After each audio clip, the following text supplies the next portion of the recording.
ನಮಸ್ಕಾರ ಎಲ್ಲ ಚಾಲಕ ಮಿತ್ರರಿಗೆ. ಭಾರತಕ್ಕೆ ಬ್ರಿಟಿಷರು ಬಂದರೂ ಭಾರತವನ್ನು ಒಡೆದು ಆಳುವ ನೀತಿಯನ್ನು ಅನುಸರಣೆಯನ್ನು ಮಾಡಿ ಒಗ್ಗಟ್ಟನ್ನು ಹೊಡೆದು ಹಾಕಿ ಸತತವಾಗಿ 200 ವರ್ಷಗಳ ಕಾಲ ಭಾರತವನ್ನು ಆಳಿದರು.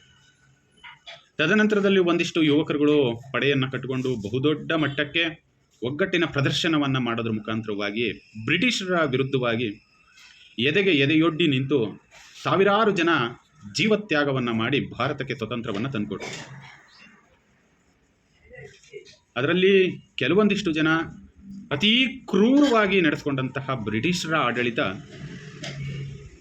ಅವರ ಇಚ್ಛಾನುಸಾರವಾಗಿ ಮರಣದಂಡನೆಯನ್ನು ಕೊಡುತ್ತೆ. ಇನ್ನು ಕೆಲವು ವ್ಯಕ್ತಿಗಳು ಯುದ್ಧ ಮಾಡುವಂತಹ ಸಂದರ್ಭಗಳಲ್ಲಿ ಯುದ್ಧ ಭೂಮಿಯಲ್ಲೇ ಜೀವವನ್ನು ತೆಗೆದಿರ್ತಕ್ಕಂತಹ ಸಾವಿರಾರು ಜನಗಳಿದ್ದಾರೆ ಈ ದೇಶಕ್ಕೋಸ್ಕರ ಪ್ರಾಣವನ್ನು ಕೊಟ್ಟಂಥವ್ರು.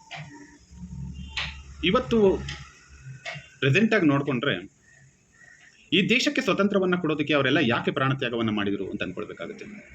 ಏಕೆಂದರೆ ಭಾರತಕ್ಕೇನೋ ಸ್ವತಂತ್ರ ಸಿಕ್ತು, ಆದರೆ ಸ್ವತಂತ್ರ ಸಿಕ್ಕಿ ಸ್ವತಂತ್ರ ಹಕ್ಕಿಗಳಾಗಿ ಹಾರಾಡಿ ಸ್ವತಂತ್ರವಾಗಿ ಬಾಳಬೇಕಾದಂತಹ ಈಗಿನ ಯುವಕರು ಮತ್ತು ಪ್ರಜೆಗಳು ನಿಜವಾಗ್ಲೂ ಕೂಡ ಈ ದೇಶದಲ್ಲಿ ಸ್ವತಂತ್ರವಾಗಿ ಬದುಕಿದೀವಾ ಅಂತಕ್ಕಂತಹ ಒಂದು ಪ್ರಶ್ನೆ ನಮ್ಮನ್ನು ಕಾಡುತ್ತೆ. ಬ್ರಿಟಿಷರ ವಿರುದ್ಧವಾಗಿ ಹೋರಾಟವನ್ನು ಮಾಡುವ ಸಂದರ್ಭಗಳಲ್ಲಿ ಹಾದಿ ಬೀದಿಗಳಲ್ಲಿ, ತಾಲೂಕು ಕಚೇರಿಗಳಲ್ಲಿ, ಹಳ್ಳಿಗಳಲ್ಲಿ ಸಿಕ್ಕಲ್ಲಿ ಕುಳಿತು ಚರ್ಚೆಯನ್ನು ಮಾಡಿ ಬ್ರಿಟಿಷರ ವಿರುದ್ಧವಾಗಿ ಹೋರಾಟದ ರೂಪರೇಷೆಗಳನ್ನ ಸಿದ್ಧಪಡಿಸಿ ಹೋರಾಟವನ್ನು ಮಾಡ್ತಾರೆ.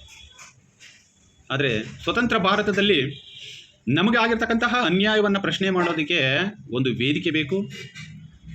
ಆಡಳಿತದಲ್ಲಿರ್ತಕ್ಕಂತಹ ದರಿದ್ರ ವ್ಯವಸ್ಥೆಯ ಸರ್ಕಾರಗಳು ನಿಗದಿಪಡಿಸಿರುವ ಜಾಗದಲ್ಲಿಯೇ ಹೋರಾಟವನ್ನು ಮಾಡಬೇಕು. ಅಲ್ಲಿಗೆ ಇಂತಿಷ್ಟು ಜನವೇ ಬರಬೇಕು, ನಿಮ್ಮ ಹೋರಾಟಗಳು ಇದೇ ರೀತಿಯಲ್ಲಿರಬೇಕು ಅಂತಕ್ಕಂತಹ ಕಟ್ಟುಪಾಡಿನ ಆಡಳಿತಗಳು. ದರಿದ್ರ ವ್ಯವಸ್ಥೆಯ ನಾಚಿಕೆ ಆಗದೆ ಇರತಕ್ಕಂಥ ನಾಯಿಗಳಿಗೆ. ಒಂದು ಕಡೆ ಯಾರ ವಿರುದ್ಧವಾಗಿ ಹೋರಾಟವನ್ನು ಮಾಡ್ತೀವಿ, ಯಾರು ಹೋರಾಟಗಾರರು ಅಂತ ಗುರುತಿಸ್ಕೊಳ್ತಾರೆ, ಅವರ ಹಿಂಬದಿಯಲ್ಲಿರ್ತಕ್ಕಂಥವ್ರನ್ನೇ ಒಡೆದಾಳುವ ನೀತಿಯನ್ನು ಇವತ್ತು ಕೂಡ ಬ್ರಿಟಿಷರ ವಂಶ ಇವತ್ತು ಸರ್ಕಾರಿ ಅಧಿಕಾರಿಗಳಾಗಿ ಪರಿವರ್ತನೆ ಆಗಿದ್ದಾರೆ. ಯಾರ ವಿರುದ್ಧವಾಗಿ ನಾವು ಧ್ವನಿಯನ್ನು ಎತ್ತಿ ಯಾರ ವಿರುದ್ಧವಾಗಿ ನಾವು ಹೋರಾಟವನ್ನು ಮಾಡ್ತೀವಿ ಅಂಥವರ ಪರವಾಗಿ ಸರ್ಕಾರಿ ಅಧಿಕಾರಿಗಳು ನಿಂತ್ಕೊಂಡು ಕೆಲಸ ಕಾರ್ಯಗಳನ್ನ ಮಾಡ್ತಾ ಇದ್ದಾರೆ ಅಂದರೆ ನಾಚಿಕೆ ಆಗಬೇಕು ನಿಮ್ಗೆಲ್ರಿಗೂ ಕೂಡ. ಸ್ನೇಹಿತರೆ, ಇವತ್ತು ತಮ್ಮೆಲ್ಲರಿಗೂ ಕೂಡ ಗೊತ್ತಿರಬಹುದು, ಒಂದು ಸಂಸ್ಥೆಯ ವಿರುದ್ಧವಾಗಿ ಹೋರಾಟವನ್ನು ಮಾಡಿದರೆ ಸಂಸ್ಥೆಯ ಮೇಲೆ ಕ್ರಮವನ್ನು ಕೈಗೊಳ್ಳಕ್ಕೆ ಯಾವುದೇ ರೀತಿಯಾದಂತಹ ಅಧಿಕಾರನೇ ಇಲ್ಲದೆ ಇರತಕ್ಕಂತಹ ನಾಲಾಯಕ ಅಧಿಕಾರಿಗಳು ಹೋರಾಟ ಮಾಡುವ ಹೋರಾಟಗಾರರ ಮೇಲೆ, ಬಂದಂತಹ ಚಾಲಕರುಗಳ ಮೇಲೆ ಅವರ ದರ್ಪ ದೌರ್ಜನ್ಯಗಳಿರ್ತದೆ. ಇವ್ರು ಹೇಳುವ ಮಾತುಗಳು ಹೇಗಿರ್ತದೆ ಅಂದರೆ, ನಿಮಗೆ ಯಾವ ಸಂಸ್ಥೆಯಿಂದ ನೋವಾಗಿದೆಯೋ ಆ ಸಂಸ್ಥೆಯನ್ನು ಬಿಟ್ಟುಬಿಡಿ ಅನ್ನೋ ಲೆಕ್ಕಾಚಾರಕ್ಕೆ ಮಾತಾಡ್ತಾರೆ ವಿನ, ನಿಮಗೆ ಯಾವ ಸಂಸ್ಥೆಯಿಂದ ನೋವಾಗಿದೆಯೋ ಆ ಸಂಸ್ಥೆಯನ್ನು ಕರೆದು ಕೂಡಿಸಿ ಮಾತಾಡ್ತೀನಿ, ಸಮಸ್ಯೆಯನ್ನು ಬಗೆಹರಿಸ್ತೀನಿ, ನೀವೆಲ್ಲರೂ ಕೂಡ ಒಂದು ಸಮಾಜದ ಸೇತುವೆಯಾಗಿ ಕೆಲಸ ಮಾಡಬೇಕಾದವರು, ನೀವುಗಳು ಈ ರೀತಿ ಕಿತ್ತಾಡಬಾರ್ದು ಅಂತ ಹೇಳಿ ಒಂದು ವೇದಿಕೆಯನ್ನು ರೆಡಿ ಮಾಡಿಕೊಡ್ತೀನಿ, ಕೂತ್ಕೊಂಡು ಮಾತಾಡಿ ಅಂತ ಹೇಳೋದಕ್ಕಿಂತಲೂ ನೀವು ಯಾಕೆ ಆ ಸಂಸ್ಥೆಯಲ್ಲಿ ಕೆಲಸ ಮಾಡ್ತೀರಾ ಅಂತ ಹೇಳ್ತೀರಾ. ನೀವೇನಕ್ಕೆ ಕೆಲಸ ಮಾಡ್ತೀರಾ ಸಾರಿಗೆ ಇಲಾಖೆಯಲ್ಲಿ? ನಿಮಗೆ ಆ ಯೋಗ್ಯತೆ ಇದೆಯಾ? ನೀವು ಸರ್ಕಾರದಿಂದ ನೀವು ಎಜುಕೇಷನ್ನ ಮಾಡಿ ಅಲ್ಲಿ ಒಂದಿಷ್ಟು ಲಂಚವನ್ನು ಕೊಟ್ಟು ಆ ಒಂದು ಸೀಟನ್ನು ಗಿಟ್ಟಿಸಿದ್ದೀರಾ ಅನ್ನೋದನ್ನು ಬಿಟ್ಟರೆ ಬೇರೆ ಇನ್ನೇನು ಅರ್ಹತೆ ಇದೆ ನಿಮಗೆ ಸಾರಿಗೆ ಇಲಾಖೆಯಲ್ಲಿ, ಸಾರಿಗೆ ಕ್ಷೇತ್ರದಲ್ಲಿ ನಿಮಗೆ ಹಿಡಿತದಲ್ಲಿ ಇಟ್ಕೊಳ್ಳೋದಕ್ಕೆ? ಇವತ್ತು ಹೋರಾಟಗಾರರನ್ನ ಹತ್ತಿಕ್ಕುವಂತಹ ಕೆಲಸ ಕಾರ್ಯಗಳು, ಹೋರಾಟಗಾರರ ಹಿಂದಿರ್ತಕ್ಕಂಥವ್ರನ್ನ ಹೋರಾಟಗಾರರ ಮೇಲೇ ಎತ್ತಿ ಕಟ್ಟುವಂತಹ ಕೆಲಸ ಕಾರ್ಯಗಳು ಮಾಡೋದ್ರಲ್ಲಿ ಸಕ್ಸಸ್ಫುಲ್ ಆಗಿದ್ದೀರಾ ಅಂತಂದರೆ ಅದು ಸಾರಿಗೆ ಇಲಾಖೆ. ನಿಮ್ಮ ವಿರುದ್ಧವಾಗಿ ಯಾವುದೇ ಸಂಘಟನೆಗಳು, ಯಾವುದೇ ಚಾಲಕರುಗಳು ವರ್ಗಕ್ಕೆ ಸಂಬಂಧಪಟ್ಟಂತೆ ಹೋರಾಟವನ್ನು ಮಾಡಿದರೂ ಕೂಡ ಒಂದು ನ್ಯಾಯವನ್ನು ಕೊಡೋದಕ್ಕೆ ನಿಮಗೆ ಯೋಗ್ಯತೆ ಇಲ್ಲದೆ ಇರತಕ್ಕಂಥವ್ರು. ನಿಮ್ಮಗಳಿಗೆಲ್ಲ ನಾವು ಆದಿ ಬೀದಿಗಳಲ್ಲಿ ನಿಂತಲ್ಲಿ ತೆರಿಗೆಗಳನ್ನ ಕಟ್ಟಬೇಕು. ತೆರಿಗೆ ಮುಕ್ತವಾಗಿರ್ತಕ್ಕಂತಹ ವಾಹನಗಳೆಲ್ಲವೂ ಕೂಡ ಇವತ್ತು ಸಾರ್ವಜನಿಕರ ಸೇವೆಯಲ್ಲಿದ್ದರೆ ಇದಕ್ಕೂ ನನಗೂ ಸಂಬಂಧವೇ ಇಲ್ಲ ಅನ್ನೋ ರೀತಿಯಲ್ಲಿ ಕೈ ತೊಳ್ಕೊಂಡು ಕೂತ್ಕೊಳ್ತೀರಾ. ಒಟ್ಟೇನು ನಿಮ್ಮಗಳಿಗೆ ಬೇಕಾಗಿರ್ತಕ್ಕಂಥದ್ದು ಇವತ್ತು ಸಮಸ್ಯೆ ಏನು ಬಂದಿದೆ ಆ ಸಮಸ್ಯೆಗೆ ಇವತ್ತಿನ ಪರಿಹಾರವನ್ನು ಹುಡುಕೊಂಡ್ರೆ ಸಾಕು. ನೀವುಗಳು ಯಾವುದು ಕೂಡ ಶಾಶ್ವತ ಪರಿಹಾರವನ್ನು ಹುಡುಕಬೇಕು ಅಂತಕ್ಕಂತಹ ಮನಸ್ಥಿತಿಯಲ್ಲಿ ನೀವುಗಳು ಇಲ್ಲ. ಇದು ಸ್ಪಷ್ಟವಾಗಿ ಅರ್ಥ ಆಗ್ತದೆ.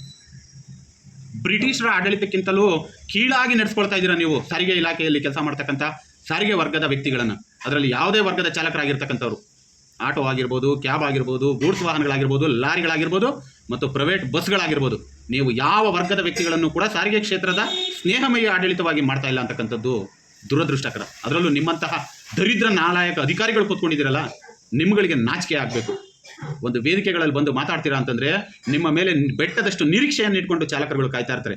ಆದರೆ ನೀವುಗಳು ಮಾತಾಡೋ ಮಾತುಗಳು ಹೇಗಿರ್ತದೆ ಅಂದರೆ, ನಾವೇ ಎಲ್ಲ ತಪ್ಪನ್ನು ಮಾಡಿದ್ದೀವಿ, ಸಾರಿಗೆ ಇಲಾಖೆ ಅಧಿಕಾರಿಗಳೆಲ್ಲವೂ ಕೂಡ ಕರೆಕ್ಟಾಗಿದೆ. ಯಾವನೋ ರೆಡ್ ಕಾರ್ಪೆಟ್ ಹಾಕೊಂಡು ಬಂದಿರತಕ್ಕಂಥವನು ಕೂಡ ಕರೆಕ್ಟಾಗಿದ್ದಾನೆ ಅಂತಕ್ಕಂತಹ ಮಾತುಗಳಾಡ್ತಿರಲ್ಲ, ನಿಮ್ಗಳಿಗೆ ನಾಚಿಕೆ ಆಗಬೇಕು. ಬಡವರನ್ನ ಬಡವರಾಗೇ ಇನ್ನೂ ಕೂಡ ನೋಡಬೇಕು ಅಂತಕ್ಕಂಥ ತಮ್ಮ ಮನಸ್ಥಿತಿಗಳನ್ನು ಮೊದಲು ಬದಲಾವಣೆ ಮಾಡ್ಕೊಳ್ಳಿ. ಇದೇ ಬಡವರು ಹಸಿದು ನಿಂತರೆ ಏನಾಗುತ್ತೆ ಅಂತಕ್ಕಂಥದ್ದಕ್ಕೆ ಹಿಂದೆ ಇತಿಹಾಸಗಳು ಬೇಕಾದಷ್ಟಿದೆ.